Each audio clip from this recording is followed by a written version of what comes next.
রব বলছে যতক্ষণ বেঁচে থাকবা বিভিন্ন রকমের ভয় দিয়ে আমি তোমাকে পরীক্ষা করব। অনেক সময় দেখবা যাকে বেশি অন্তরে জায়গা দিবা সেই তোমার বুকের মধ্যে মারবে। অনেক সময় দেখবা যাকে গর্ত থেকে টেনে তুলবা সেই তোমার পিঠের পিছনে ছুরি মারার জন্য প্রস্তুতি নিবে। অনেক সময় দেখবা তোমার সামনে কলিজা কাটায় খাওয়াই দেওয়া মানুষ তোমার পিছনে গিয়ে বদনাম করছে, তোমার গীবত করছে, তোমার সমালোচনা করছে। বান্দা যতক্ষণ তুমি মাটির উপর থাকবা বান্দা তুমি দেখবা অনেক সময় তুমি খাবার সকালে আনলে সন্ধ্যায় শেষ হয়ে যাবে। অনেক সময় তুমি দেখবা তোমার ব্যবসায় ক্ষতি হয়ে যাবে। অনেক সময় তুমি দেখবা তোমার সন্তানের ক্ষতি হয়ে যাবে। অনেক সময় তুমি দেখবা বিপদের উপর বিপদ, বিপদের উপর বিপদ, কষ্টের উপর কষ্ট, কষ্টের উপর কষ্ট। আর বান্দা মনে রাখিও আমি তোমাদেরকে এইরকম বিভিন্ন কষ্ট সামনে দিয়ে আমি শুধু দেখতে চাই সে বান্দাদের চেহারা যে বান্দারা এই হাজার কষ্ট পাওয়ার পরও আমি আল্লাহর সাথে নারাজ হয় না, আমি আল্লাহর সাথে নারাজ হয় না। সুবহানাল্লাহ। আমি আল্লাহর উপর নারাজ না হয়ে কে থাকতে চায়, কে থাকতে পারে, আমি তাদের চেহারা দেখতে চাই। আমি রব তাদেরকে দেখতে চাই যারা হাজার কিছু লস করার পরও কে কে আমি রবের দরবারে শুকরিয়ার সিজদা দেয়, আমি তাদের চেহারা দেখতে চাই। আমি দেখতে চাই তাদের চেহারা যারা আমি রবের এতদিনের হাজার দয়ার কথা মনে করে এই সামান্য দুঃখ কষ্টের মধ্যে ধৈর্য ধারণ করে আমি রবের হুকুমের অপেক্ষা করে। আমি তাদেরকে দেখতে চাই, সেই বান্দাদের চেহারা দেখতে চাই যারা ধৈর্য ধারণ করে। এবার রব বলে ওয়াবাশশিরিস সাবিরিন আল্লাযীনা ইযা আসাবাতহুম মুসিবা। ও নবী রাহমাতুল লিল আলামিন, এই সমস্ত কষ্ট দুঃখে মুসিবতে থাকা আমার বান্দাদের ভিতরে যারা ধৈর্য ধরে আমি রবের হুকুমের দিকে তাকায় থাকে, যারা আমি রবের সন্তুষ্টির দিকে তাকায় থাকে, এমন বান্দাদেরকে শুভ সংবাদ আমি আল্লাহর পক্ষ থেকে আপনি শুনাই দেন, আপনি শুনাই দেন আমি রবের পক্ষ থেকে তাদের জন্য শুভ সংবাদ। সুবহান আল্লাহু আকবার। এতটুক কথা যারা বুঝতে পারছি তারা একবার বলি মারহাবা। অনেক সময় হয় কি হয় না আপনারা বলবেন। অনেক সময় প্ল্যানিং করি একরকম হয়, অনেক সময় গোছানো বাগান শেষ, অনেক সময় ফসল লাগানোর পরে জাস্ট ফসলটা উঠলো তুলবো 2 দিন পরে তুফান আইসা। বলেন তুফান আইসা। আল্লাহ পরীক্ষা করবেন এটা নিশ্চিত, বিপদ আসবে নিশ্চিত।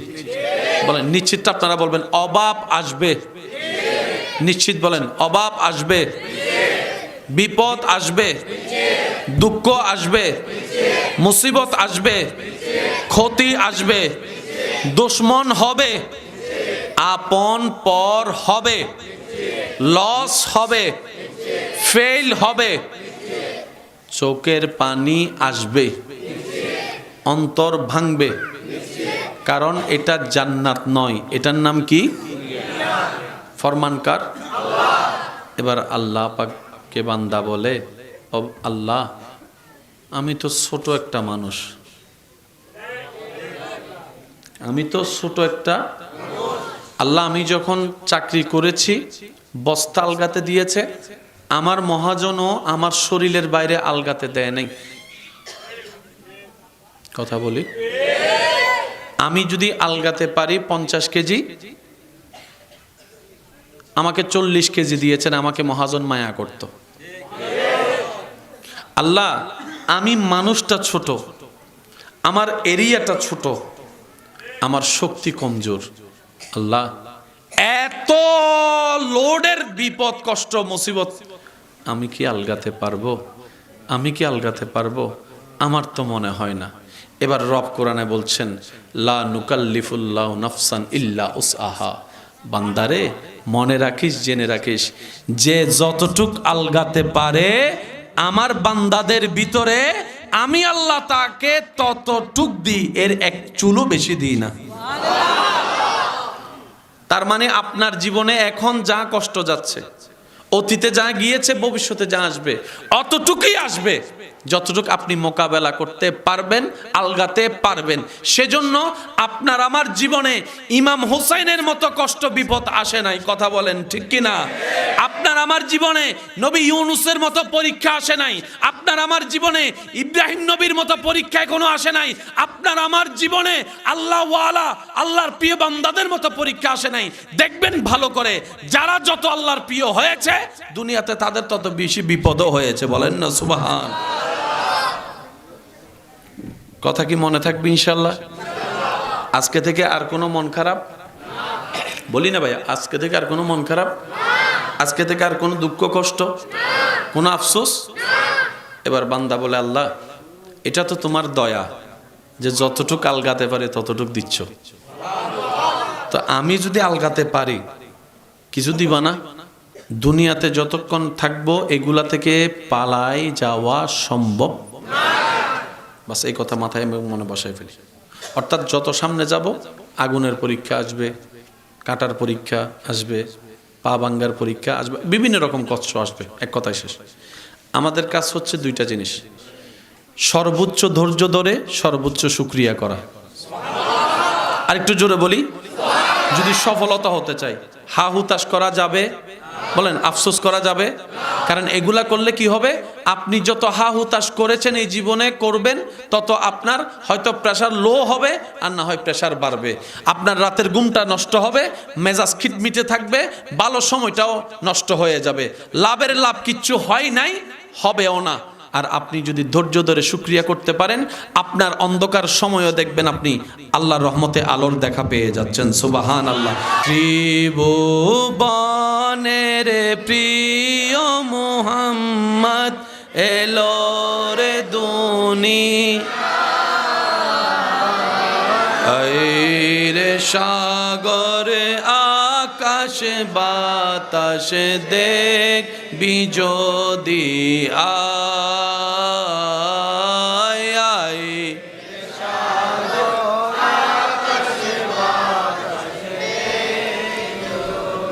দেখামে নামায়ের কোলে দোলে শিশু ইসলাম দোলে, কচি মুখে শাহাদাতের বাণী শেষ নাই রে, সাগরে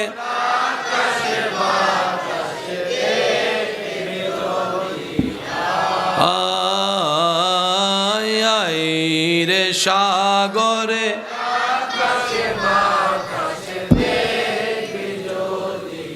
উচ্চ আওয়াজ একবার বলি আলহামদুলিল্লাহ।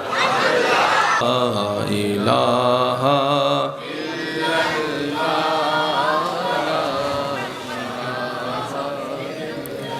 হাসবি রাব্বি জাল্লাল্লাহ মা ফি কলবি গায়রুল্লাহ, হাসবি রাব্বি মা ফি কলবি নূর মুহাম্মদ সাল্লাল্লাহ, লা ইলাহা ইল্লাল্লাহ, লা ইলাহা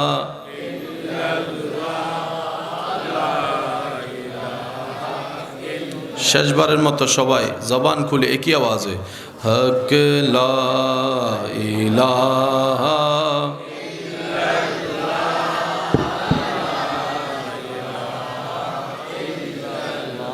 पढ़िए ला इलाहा